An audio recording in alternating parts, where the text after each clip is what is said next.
Good morning, students. I am MRK. Today, 12th Max class, Chapter 1 Applications of Matrices and Determinants, Exercise 1.1, third sum. Only 5 marks மட்டும் தான் பார்த்துக்கிட்டு இருக்கோம். Okay, what is given f of alpha அப்படின்னு கொடுத்துட்டு என்ன கேட்டிருக்கு அப்படின்னா f of alpha whole inverse equal to f of minus alpha அப்படின்னு ப்ரூவ் பண்ண சொல்லியிருக்கு. ஓகே, கிவன் நான் எடுத்துகிட்டு வர்றேன். கிவன் கொடுத்ததை எடுத்துகிட்டு வந்தேன் அப்படின்னா எஃப் ஆஃப் ஆல்ஃபா அப்படின்னு எடுக்கிறேன். எடுத்துகிட்டு வரையில் cos alpha 3x3 0 sin alpha 0 1 0 minus sine alpha 0 cos alpha. Okay, good. ஒரு மேட்ரிக்ஸ். அப்போ என்ன கேட்டிருக்கு அப்படின்னா ஃபஸ்ட்டு லெஃப்ட் ஹேண்ட் சைடு என்ன கேட்டிருக்கு அப்படின்னா f of alpha whole inverse அப்படின்னு கேட்டிருந்தா 1/f of alpha determinant f of alpha into adjoint of F of alpha அப்படின்னு நம்ம ஆன்சர் ரெடி பண்ணணும். இதுதான் இதுக்குள்ள ஃபார்முலா எஃப் ஆஃப் இன்வர்ஸுக்கு, எஃப் ஆஃப் ஆல்ஃபா இன்வர்ஸுக்கு. சரிங்களா சொல்கிறது? ரைட். ஃபஸ்ட்டு வந்து f of alpha determinant value கண்டுபிடிக்கணும். ஏன்னா அது 0 வருதா நாட் ஈக்குவல் டு 0 வருதான்னு பார்த்தா தான் இன்வர்ஸ் வந்து எக்ஸிஸ்ட் ஆகுதா இல்லையான்னு சொல்ல முடியும். இது 3x3. அப்போ காஸ் ஆல்ஃபா இருக்கட்டும், டேரெக்டாக மூவ் பண்ணுறேன். 1 × காஸ் ஆல்ஃபா கிராஸ் வந்து 0 தேவையில்லை. அடுத்து 0 தேவையில்லை. அடுத்து ப்ளஸ்ஸு சைன் ஆல்ஃபான்னு எழுதுகிறேன். அடுத்து இந்த இது 0 ஆயிரும், தேவையில்லை. அடுத்து ப்ளஸ்ன்னு வந்து என்ன வந்துடும், சைன் ஆல்ஃபா 1 × சைன் ஆல்ஃபான்னு வந்துடும். அப்போ ரெண்டையும் மல்டிப்ளை பண்ணால் cos square alpha plus sine square ஆல்ஃபான்னு கிடைக்கும். ஒரு ட்ரிகனாமெட்ரி ஐடென்டிட்டி கிடைக்கிது. சைன் ஸ்கொயர் ஆல்ஃபா அப்படின்னா ஒரு ட்ரிகனாமெட்ரி ஐடென்டிட்டி கிடைக்கையில் sine square theta plus cos square தீட்டான்னு என்னது 1.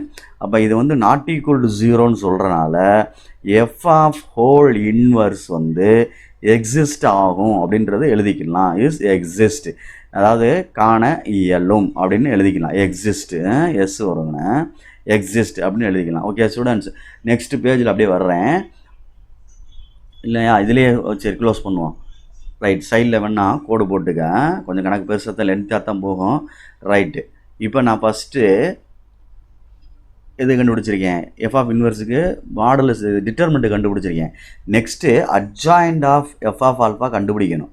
Adjoint of F of alpha கண்டுபிடிக்கணும் அப்படின்னா எஃப் ஆஃப் ஆல்ஃபாவுக்கு கோஃபேக்டர் கண்டுபிடிச்சி அதை என்ன செய்யணும், டிரான்ஸ்போஸ் பண்ணணும் அப்படின்னு எழுதணும்.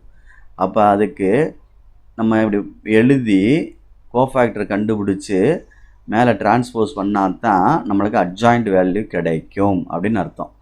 சரிங்களா? அப்போ இதை வந்து நம்ம கிராஸ் சைடில் வந்து சில டீச்சர்ஸை பொறுத்து ஒவ்வொன்றும் மாறும். இது நான் வந்து எழுதையில் 1 0 இப்படி செய்வேன். இதை எடுத்து ஃபஸ்ட்டு எழுதுவேன், அடுத்து இதை எழுதுவேன் கீழே அப்படி எழுதுவேன். இந்த எழுதுகிறேன் பாரு, 1 0 0 காஸ் ஆல்ஃபா அப்படின்னு எழுதுவேன். அடுத்து 0 சைன் ஆல்ஃபான்னு எழுதிட்டு இங்கே என்ன வரும், 1 0ன்னு எழுதுவேன். அடுத்து இந்த ரவுண்ட் சர்க்கிள் பண்ணி நான் எழுதுவேன். இது 0 1 மைனஸ் சைன் ஆல்ஃபா 0. அடுத்து என்ன வரும், காஸ் ஆல்ஃபா 0 0 1 அப்படின்னு சொல்லிட்டு இதில் உள்ள ஆன்சர் தான் நான் இங்கே எடுத்து எழுதுவேன். 1 × காஸ் ஆல்ஃபா அதுக்கு மைனஸ் 0 தேவையில்லை. அடுத்து இது 2 என்ன ஆயிரும், 0 ஆயிரும். அடுத்து இது 2 0 ஆயிரும், மைனஸ் சைன் ஆல்ஃபான்னு கிடைக்கும். கவனித்து இது பண்ணிக்க. ரைட், அடுத்து இது 2 மல்டிப்ளை பண்ணால் கிராஸ் இது அப்போ என்ன ஆயிரும், 0 ஆயிரும். இது sine square cos square alpha அடுத்த டைரக்ஷன் போல் ஒரு மைனஸ் ஏறும். அப்போ என்ன ஆயிரும், அடுத்த டைரக்ஷன் அதாவது இப்படி மல்டிப்ளை பண்ணுறோம், அடுத்த டைரக்ஷன் போல் மைனஸ். அப்போ இது என்ன ஆயிரும்டா தம்பி, அப்போ 0 மைனஸு ப்ளஸ் ஆயிரும்ல, இதே மிட்டாமத்தியா. ரைட்டு, அப்போ இது ஐடென்டிஸ் வந்து 1 ஆயிரும். Cos square alpha plus sine square ஆல்ஃபானா என்ன ஆயிரும், 1ன்னு ஆயிரும். ரைட், அடுத்து என்ன ஆயிரும், 0ன்னு ஆயிரும். அடுத்து இது 2 மல்டிப்ளை பண்ணையில் மைனஸ் சைன் ஆல்ஃபான்னு கிடைக்கும். Okay students, good. அடுத்தது என்ன ஆயிரும், 0 ஆயிரும். அடுத்து என்ன கிடைக்கும், காஸ் ஆல்ஃபா கிடைக்கும். இதை டிரான்ஸ்போஸ் பண்ணோம்னா இது காஸ் ஆல்ஃபா 0. இதை வந்து இல்லை இப்படி எழுதினாலும் சரி, இல்லை இது இப்படி ரோ மாற்றினாலும் சரி, 0 ரோவை காலமாக மாற்றுறேன், சைன் ஆல்ஃபா. அடுத்து 0 1 0வை இப்படி எழுதிக்கிறேன். அடுத்து மைனஸ் சைன் ஆல்ஃபா 0 என்னது, காஸ் ஆல்ஃபா. இதுதான் தம்பி adjoint of F of alpha. Okay good. இப்போ therefore F of whole inverse அப்படின்னு எழுதி என்ன எழுத போகிறேன் ஃபார்முலா 1/determinant ஆஃப் இந்த இடத்துக்கு வரணும். 1/determinant of F of alpha வந்து 1 தான், இந்த இடம் தான், அதனால் தேவையில்லை. அப்போ இதை அப்படியே எழுதிடுறேன் அட்ஜாயிண்ட்டை. ரைட்டு.